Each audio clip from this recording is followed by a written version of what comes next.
For this video, what I'm going to do is I'm going to take your test, your Unit 4 test on nomenclature that you took while I was gone, and I'm going to go through the answers to them and also explain why an answer is in fact an answer.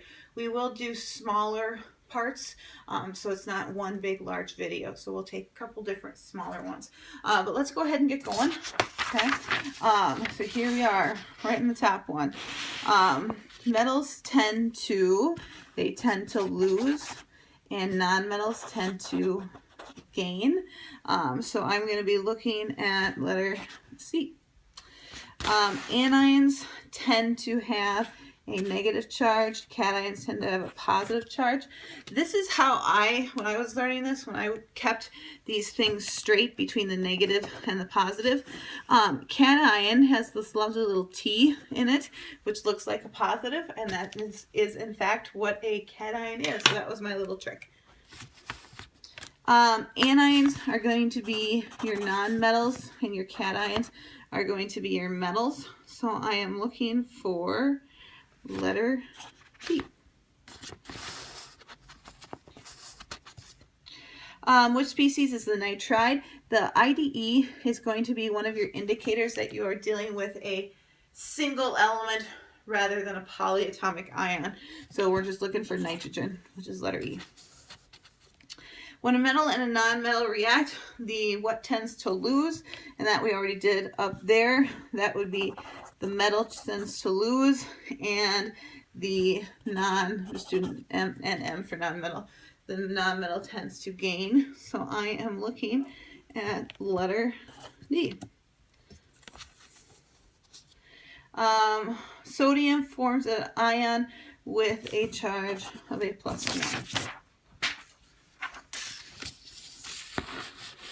Next one, number 7.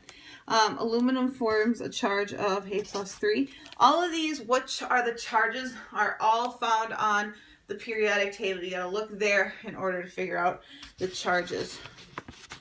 Calcium forms an ion with a charge of a +2. Barium is now I have to look it up on the periodic table. I'm not even sure myself. It is a +2. Okay. Bromine is a -1. Fluorine is a -1 as well. Iodine, -1, 2 for that one. And oxygen with a -2.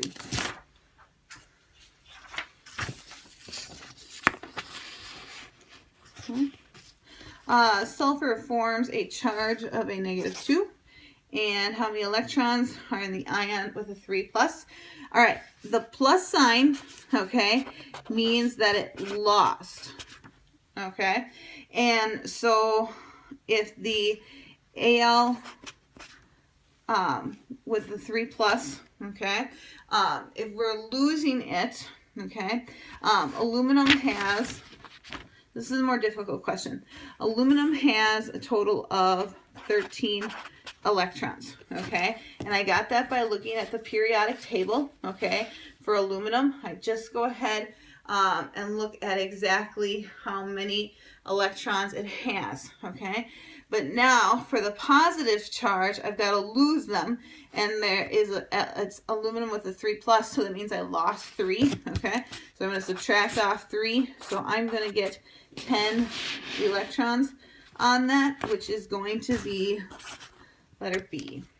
Okay? And that'll take us for this part 1. We'll do part 2 next.